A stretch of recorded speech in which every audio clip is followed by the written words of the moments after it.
ಇವತ್ತು ನಾನು ಮೀನಿನ ಸಾರಿಗೆ ಗ್ರೈಂಡ್ ಮಾಡುವಾಗ ಟೊಮೆಟೊ ಹಾಕಿ ಗ್ರೈಂಡ್ ಮಾಡಿದ್ದೇನೆ. ಅದರ ರುಚಿಯೇ ಬೇರೆ. ಹಾಗೆ ಉಪ್ಪು ಖಾರ ಹುಳಿ ಕೂಡ ಹದವಾಗಿ ಹಾಕಿದ್ದೇನೆ. ಯಾರು ಬೇಕಾದರೂ ತಿನ್ಬೋದು. ವಿಡಿಯೋವನ್ನು ಸ್ಕಿಪ್ ಮಾಡದೆ ಪೂರ್ತಿಯಾಗಿ ನೋಡಿ. ಹಾಗೆ ಲೈಕ್ ಮಾಡಿ, ಕಮೆಂಟ್ ಮಾಡಿ, ಆದಷ್ಟು ಶೇರ್ ಮಾಡಿ. ಪ್ಲೀಸ್ ನನ್ನ ಯೂಟ್ಯೂಬ್ ಚಾನಲ್ನ ಸಬ್ಸ್ಕ್ರೈಬ್ ಮಾಡಿ. ಎಲ್ರಿಗೂ ನಮಸ್ಕಾರ. ನಾನಿವತ್ತು ನೋಡಿ ದೊಡ್ಡ ದೊಡ್ಡ ಬಂಗುಡೆ ತಗೊಂಡಿದ್ದೇನೆ. ಎಷ್ಟು ಗಟ್ಟಿ ಉಂಟು ಅಂತ ಹೇಳಿದರೆ ಈ ರೀತಿ ಇದನ್ನು ನಾವು ಪರ ಬಂಗುಡೆ ಅಂತ ಹೇಳ್ತೇವೆ. ಇವತ್ತು ಇದಕ್ಕೆ ಟೊಮೆಟೊ ಹಾಕಿ ನಾವು ಬಂಗುಡೆದು ಸಾರು ಮಾಡುವ. ಅದು ಒಂದು ಒಳ್ಳೆಯ ಟೇಸ್ಟನ್ನು ಕೊಡ್ತದೆ. ಈಗ ನಾವು ಇದನ್ನು ಕ್ಲೀನ್ ಮಾಡ್ಕೋಬೇಕು. ಮೀನನ್ನು ಕ್ಲೀನ್ ಮಾಡಿ ಇಟ್ಕೊಂಡಿದ್ದೇನೆ ನೋಡಿ. ಈಗ ನಾವು ಇದನ್ನು ಕಟ್ ಮಾಡೋಣ. ನೋಡಿ, ಮೀನಲ್ಲಿ ಮೊಟ್ಟೆ ಕೂಡ ಸಿಕ್ಕಿದೆ. ತುಂಬ ರುಚಿಯಾಗಿರ್ತದೆ ಇದು. ನೋಡಿ, ಮೀನನ್ನು ನಾನು ಇಲ್ಲಿ ಕಟ್ ಮಾಡಿ ಇಟ್ಕೊಂಡಿದ್ದೇನೆ. ಮೊದಲಿಗೆ ನಾವೀಗ ಮಸಾಲೆ ಫ್ರೈ ಮಾಡ್ಕೋಬೇಕು. ಕೊಬ್ಬರಿ ಎಣ್ಣೆ ಹಾಕ್ಕೋತಾ ಇದ್ದೇನೆ. 1/4 ಸ್ಪೂನು ಸಾಸಿವೆ ಹಾಕ್ಕೊಳ್ತಾ ಇದ್ದೇನೆ. ಅರ್ಧ ಸ್ಪೂನು ಕಾಳುಮೆಣಸು ಹಾಕ್ಕೊಳ್ತಾ ಇದ್ದೇನೆ. 1 ಸ್ಪೂನು ಜೀರಿಗೆ ಹಾಕ್ಕೊಳ್ತಾ ಇದ್ದೇನೆ. 1/4 ಸ್ಪೂನ್ ಮೆಂತೆ, ಹಾಗೆ ಇಲ್ಲಿ 1/4 ಸ್ಪೂನು ವಾಮಕಾಳು ಹಾಕ್ತಾ ಇದ್ದೇನೆ. ಈಗ ಇದನ್ನು ನಾವು ಸ್ವಲ್ಪ ಫ್ರೈ ಮಾಡ್ಕೊಳ್ಳೋಣ.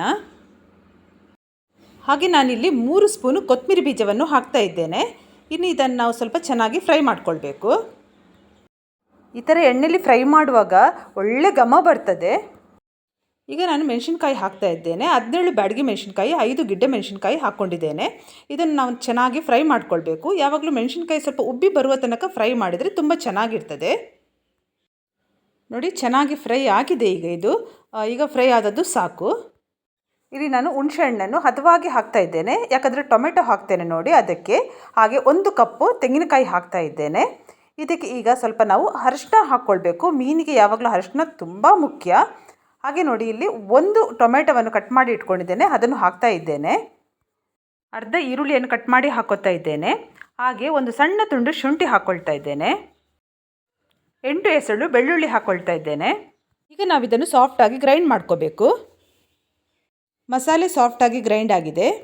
ಮಣ್ಣಿನ ಪಾತ್ರೆ ಇಟ್ಟಿದ್ದೇನೆ. ಈಗ ಸ್ವಲ್ಪ ಇದಕ್ಕೆ ಕೊಬ್ಬರಿ ಎಣ್ಣೆ ಹಾಕ್ಕೊಳ್ತಾ ಇದ್ದೇನೆ.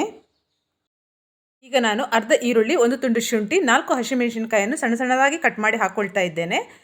ಇದನ್ನು ಚೆನ್ನಾಗಿ ನಾವು ಫ್ರೈ ಮಾಡಿಕೊಳ್ಬೇಕು.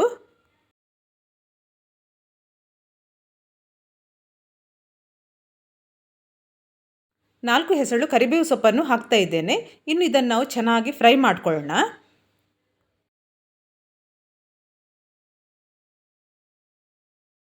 ಈರುಳ್ಳಿ ಹಸಿ ಸ್ಮೆಲ್ಲೆಲ್ಲ ಹೋಗಿದೆ ನೋಡಿ, ಚೆನ್ನಾಗಿ ಫ್ರೈ ಆಗಿದೆ. ಈಗ ಫ್ರೈ ಆದದ್ದು ಸಾಕು. ಈಗ ನಾನು ಗ್ರೈಂಡ್ ಮಾಡಿ ಇಟ್ಕೊಂಡಿರುವಂಥ ಮಸಾಲೆಯನ್ನು ಇದಕ್ಕೆ ಹಾಕ್ತಾ ಇದ್ದೇನೆ. ಈಗ ಇಲ್ಲಿ ಏನಂದರೆ ನಾವು ಹಸಿ ಟೊಮೆಟೊ ಹಾಕಿರೋದ್ರಿಂದ ಮಸಾಲೆಯನ್ನು ಸ್ವಲ್ಪ ಚೆನ್ನಾಗಿ ನಾವು ಫ್ರೈ ಮಾಡಿಕೊಳ್ಬೇಕು.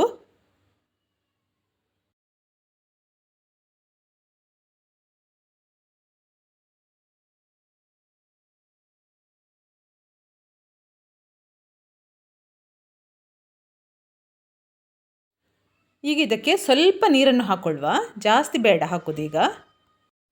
ಈಗ ಇದನ್ನು ಸರಿಯಾಗಿ ಮಿಕ್ಸ್ ಮಾಡಿ ಒಂದು ಹದವಾದ ಕುದಿ ಬರುವ ತನಕ ಇದನ್ನು ನಾವು ಕುದಿಸಬೇಕು. ಯಾಕಂದರೆ ಟೊಮೆಟೊ ನಾವು ಹಸ್ತಾಗಿ ಹಾಕಿದ್ದೇವೆ ನೋಡಿ ಗ್ರೈಂಡ್ ಮಾಡಲಿಕ್ಕೆ, ಅದರ ಹಸಿ ಸ್ಮೆಲ್ಲೆಲ್ಲ ಹೋಗಬೇಕು. ಅಲ್ಲಿವರೆಗೆ ನಾವು ಒಂದು ಹದ ಕುದಿ ಬರುವವರೆಗೆ ಕುದಿಸಿದರೆ ಸಾರು ತುಂಬ ರುಚಿಕರವಾಗಿ ಇರ್ತದೆ.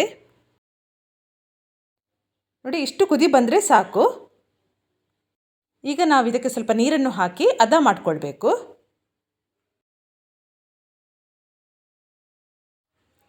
ನೋಡಿ, ಇಷ್ಟು ಸಾಕು. ಈಗ ಕರೆಕ್ಟಾಗಿದೆ. ಇನ್ನು ಇದನ್ನು ನಾವು ಕುದಿಸಬೇಕು ಚೆನ್ನಾಗಿ. ಮುಚ್ಚಳ ಮುಚ್ಚಿ ಕುದಿಲಿಕ್ಕೆ ಬಿಡುವ. ಬನ್ನಿ, ಈಗ ಮಸಾಲೆ ಕುದೀತಾ ಉಂಟ ನೋಡುವ. ನೋಡಿ, ಒಳ್ಳೆ ಚೆನ್ನಾಗಿ ಕುದಿ ಬರ್ತಾ ಉಂಟು. ಮಸಾಲೆ ಕೂಡ ಅಷ್ಟೇ ಪರಿಮಳ ಬರ್ತಾ ಉಂಟು. ಯಾಕಂದರೆ ಟೊಮೆಟೊ ಎಲ್ಲ ನಾವು ಗ್ರೈಂಡ್ ಮಾಡಿದ್ದೇವೆ ನೋಡಿ, ಅದಕ್ಕೆ. ಈಗ ರುಚಿಗೆ ತಕ್ಕಷ್ಟು ನಾನು ಉಪ್ಪನ್ನು ಹಾಕ್ಕೊಳ್ತಾ ಇದ್ದೇನೆ.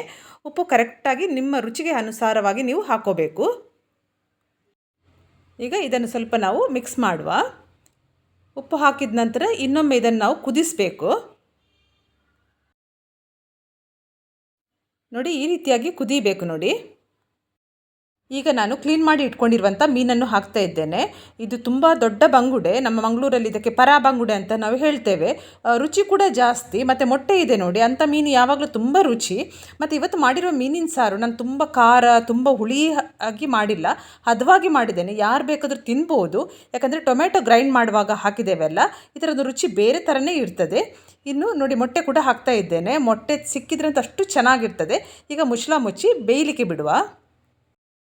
ಬನ್ನಿ ಕುದೀತಾ ಉಂಟ ನೋಡುವ. ನೋಡಿ ಚೆನ್ನಾಗಿ ಕುದಿ ಬರ್ತಾ ಉಂಟು. ಪರಿಮಳ ಕೂಡ ಹಾಗೆ ಯಾವಾಗಲೂ ಮಾಡ್ತೇನಲ್ಲ ಆ ರೀತಿಯ ಮೀನಿನ ಪರಿಮಳ ಅಲ್ಲ, ಇದು ಒಂಥರ ಬೇರೆ ರೀತಿಯ ಪರಿಮಳವನ್ನು ಕೊಡ್ತದೆ. ಯಾಕಂದರೆ ನಾವು ಟೊಮೆಟೊ ಗ್ರೈಂಡ್ ಮಾಡುವಾಗ ಹಾಕಿದ್ದೇವೆ ನೋಡಿ, ಹಾಗೆ. ಮತ್ತು ರುಚಿ ಕೂಡ ಹಾಗೆ ಒಂದು ಬೇರೆ ರೀತಿ ಇರ್ತದೆ, ತುಂಬ ಚೆನ್ನಾಗಿರ್ತದೆ. ನೋಡಿ ಮೀನು ಕೂಡ ತುಂಬ ಚೆನ್ನಾಗಿ ಬೆಂದಿದೆ, ದೊಡ್ಡ ದೊಡ್ಡ ಬಂಗುಡೆ, ತಿನ್ನಲಿಕ್ಕೂ ಸೂಪರಾಗಿ ಇರ್ತದೆ. ನೋಡಿ ಯಾವಾಗಲೂ ಕೆಲವರಿಗೆ ಮೀನು ಎಷ್ಟು ಬೇಯಬೇಕು ಅಂತ ಗೊತ್ತಿರುವುದಿಲ್ಲ. ಈ ರೀತಿ ಅದರ ಕಣ್ಣು ವೈಟಾಗಿ ಮೇಲೆ ಬಂದರೆ ಆಯಿತು, ಮೀನು ಬೆಂದಿದೆ ಅಂತ ಅರ್ಥ.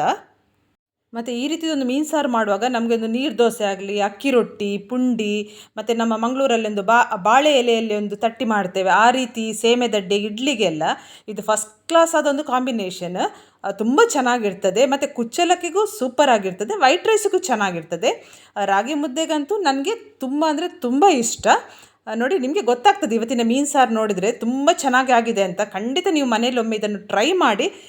ಈಗ ಉಪ್ಪು ಕರೆಕ್ಟಾಗಿದೆಯಾ ಅಂತ ನೋಡೋಣ. ನೋಡಿ ಉಪ್ಪು ಕರೆಕ್ಟಾಗಿದೆ, ಜಾಸ್ತಿ ಖಾರ ಇಲ್ಲ, ಹುಳಿ ಇಲ್ಲ, ಹದವಾಗಿದೆ, ತುಂಬ ಚೆನ್ನಾಗಿರ್ತದೆ. ಯಾರು ಬೇಕಾದರೂ ಈ ಮೀನಿನ ಸಾರನ್ನು ತಿನ್ಬೋದು.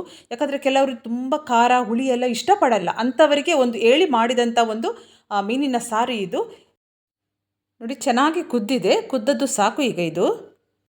ಇವತ್ತಿನ ರೆಸಿಪಿ ನಿಮಗೆಲ್ರಿಗೂ ಇಷ್ಟ ಆಗಿದೆ ಅಂತ ನಾನು ಅಂದ್ಕೊಂಡಿದ್ದೇನೆ. ಇಷ್ಟ ಆದರೆ ನೀವು ಮನೆಯಲ್ಲಿ ಟ್ರೈ ಮಾಡಿ. ಹಾಗೆ ನನ್ನ ವಿಡಿಯೋಗೆ ಒಂದು ಲೈಕ್ ಮಾಡಿ, ಕಮೆಂಟ್ ಮಾಡಿ, ಆದಷ್ಟು ನಿಮ್ಮ ಫ್ಯಾಮಿಲಿ ಫ್ರೆಂಡ್ಸಿಗೆ ಶೇರ್ ಮಾಡಿ. ಹೊಸಬರಾಗಿದ್ದಲ್ಲಿ ಪ್ಲೀಸ್ ನನ್ನ ಯೂಟ್ಯೂಬ್ ಚಾನಲ್ನ ಸಬ್ಸ್ಕ್ರೈಬ್ ಮಾಡಿ, ನನಗೆ ಸಪೋರ್ಟ್ ಮಾಡಿ. ಎಲ್ಲರಿಗೂ ನನ್ನ ಧನ್ಯವಾದಗಳು.